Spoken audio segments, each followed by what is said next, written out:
ஆண்டவராகிய இயேசு கிறிஸ்துவின் நாம் மையப்படுவதாக இந்த நாளில் உங்கள் யாவரையும் பார்ப்பதில் மிகுந்த சந்தோஷம். ரொம்ப நாளாக காத்துட்டு இருக்கிறேன், ஆனால் ஒன்றும் நடக்கவே மாட்டேங்குதுங்க. நீங்களும் சொல்கிறீங்க நடக்கும்ன்றீங்க. நிறைய வாக்குத்தத்தம் இருக்குது, ஆண்டவர் நடத்துவார்னு காத்திருந்து வயசானது தான் மிச்சம். அற்புதம் நடந்த மாதிரி ஒன்றும் தெரில அப்படின்னு ஒரு வேலை ரொம்ப கஷ்டத்தோடு பார்க்குறீங்களா? பைபிள் அழகான வசனத்தை ஆண்டவர் சொல்கிறார். எபிரேயர் 6ஆம் அதிகாரம் 15ஆம் வசனத்தை பாருங்களேன். அந்தப்படியே அவன் பொறுமையாய் காத்திருந்து வாக்குத்தத்தம் பண்ணினதை பெற்றான். ஆபிரகாமை குறித்து ஆண்டவர் சொல்கிறார். ஆபிரகாம் எத்தனை வருஷம் காத்திருக்கிறார். இப்போ காத்திருக்கிறது ஒரு பக்கம் இருந்தாலும், நான் இன்னொன்று சொல்ல விரும்புகிற ஒன்று, இயேசு கிறிஸ்து வாக்குத்தத்தங்களில் உண்மை உள்ளவர். உங்களுக்கான வாக்குத்தத்தம் நிச்சயமாக உங்களுக்கு தான் நடக்கும். அது எத்தனை வருஷம் ஆனாலும், எப்படி யார் அழிக்க நினைச்சாலும், உங்களுக்கானதை கர்த்தர் நிச்சயமாக உங்ககிட்ட கொண்டு வந்து சேர்ப்பார்.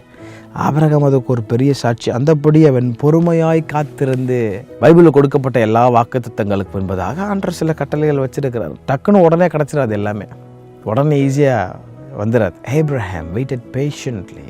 இந்த காத்திருப்பு என்பது ரொம்ப கடினமான ஒரு விஷயந்தாங்க.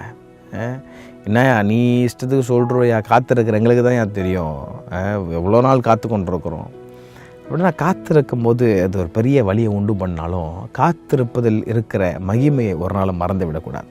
வசனம் சொல்லுது, கர்த்தருக்கு காத்திருக்கிறவர்களோ அவர்கள் புது பலன் அடைந்து கழுகுகளைப் போல சட்டை எடுத்து உயர எழும்புவார்கள்.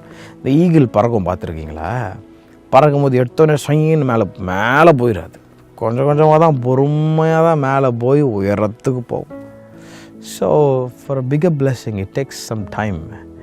காத்து இருக்கிறது ஒரு நாள் மீன் போகவே போகாது. ஒருவேளை இந்த சத்தத்தை கேட்டுக்கொண்டு இருக்கிற அன்பு ஜனமே, ரொம்ப நாளாக காத்து கொண்டிருக்கிறையா, என் பிள்ளைக்கு திருமணம் நடக்கும்னு காத்து கொண்டிருக்கிறேன். வயசாகிட்டே இருக்குது, எத்தனையோ வரன் வருது, ஆனால் இன்னும் செட் ஆகலை. எத்தனையோ வருஷமாக கர்ப்பம் திறக்கப்படும் வெயிட் பண்ணிட்டு இருக்கிற, வயசு போயிட்டே இருக்குது. ஆனால் இந்த வயசை தாண்டி போயிடுச்சு. இதுக்கப்புறம் கர்ப்பம் திறக்கப்படுமா, அற்புதம் நடக்குமாலாம் எனக்கு தெரில. ஆனால் எனக்கு ஒரே ஒரு நம்பிக்கை, நான் ஆராதிக்கிற இயேசு கிறிஸ்து என்னை வெட்கப்படுத்த மாட்டார்.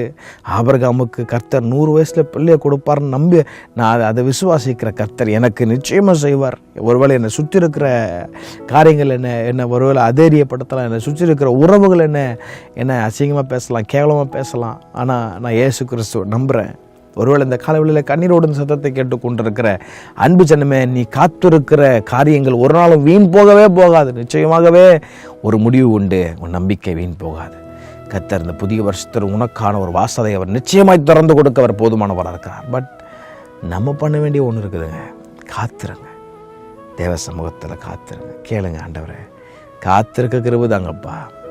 கேட்டு பாருங்கள், கர்த்தர் நிச்சயமாய் உங்களை ஆஸ்வதிப்பார். கர்த்தர் தமிழ் யாருமா ஆஸ்வதிப்பாராங்க. ஆமென்.